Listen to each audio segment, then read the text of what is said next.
This is a very, very important day.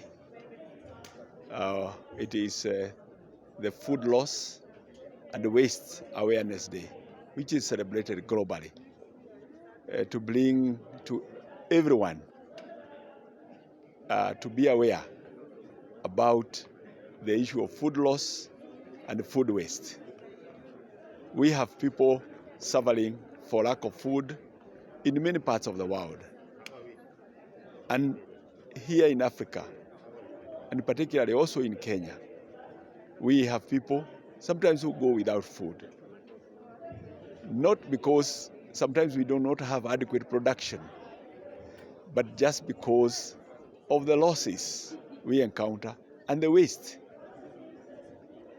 Talking about the waste, for instance, you have instances where maybe people even serve much more than they would eat on their plate, and they leave a lot on that plate, whereas there is another person somewhere who is just hoping that they can get just a little for the day.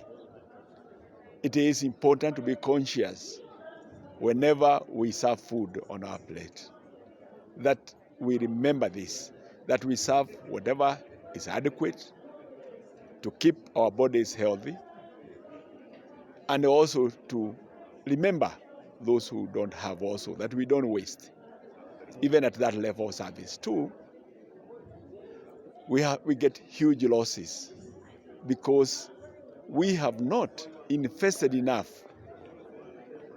in the knowledge and in the infrastructure required to ensure that what we produce, we are able to preserve to last longer. So you grow maize too much, there is rains, then it gets aflatoxin, it goes to waste. You get potatoes, the same things. So how can we, as a people, be conscious about this matter and invest in ensuring that there are no food losses? Here at the University of Nairobi, we are working with partners, with the industry, to address this matter.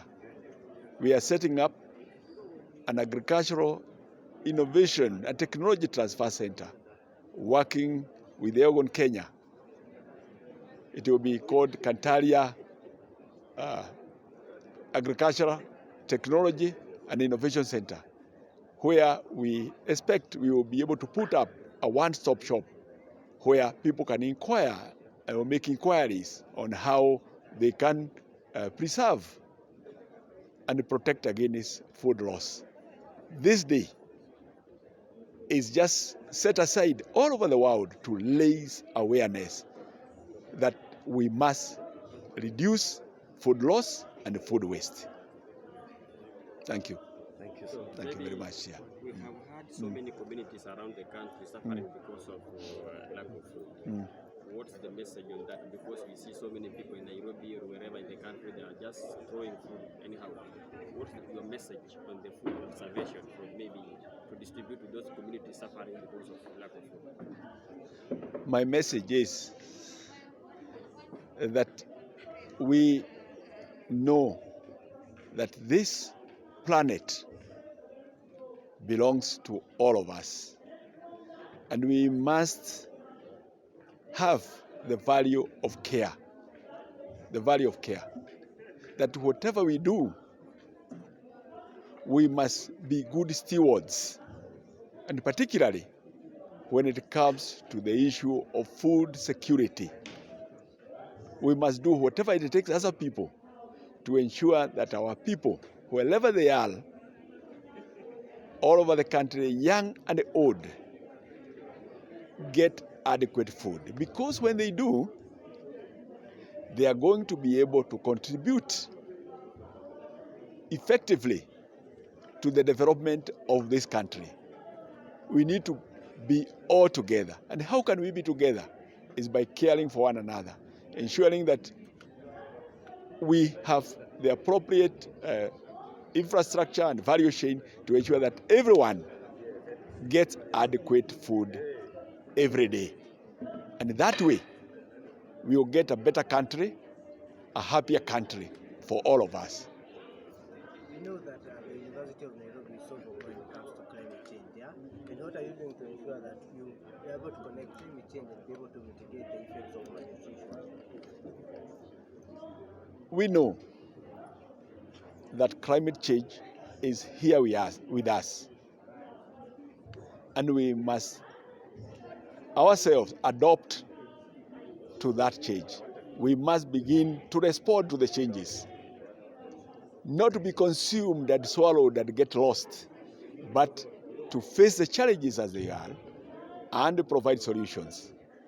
University of Nairobi has set aside a number of faculties which have scholars and students to think about this matter. We have the Wangari Maathai Institute for Peace and Environmental Studies and the Institute of Climate Change and Adaptation. We have the Faculty of Agriculture, where researchers are looking for solutions for climate smart agriculture. How can we get crops, and how can we grow plants that can survive in this environment, not in the environment we had yesterday? Because the climate experience we had yesterday is different from what we have today. So we cannot continue to grow just our farm the same way we were doing before. We must change. So the Faculty of Agriculture and those other centers I've mentioned are in the forefront of providing the knowledge that is required through research and policy formulations and the extension services to ensure that our people are able to adapt appropriately. Recently, we entered to an agreement with an organization, GCA, based in Rotterdam, led by Ban Ki-moon, and the CEO is Patrick Verkooyen. Interestingly, Patrick Verkooyen is also the distinguished chair of Wangari Maathai Institute for Peace and Environmental Studies, to see how can we accelerate the issue of adaptation to climate change here in Kenya and in the rest of Africa to respond to this matter.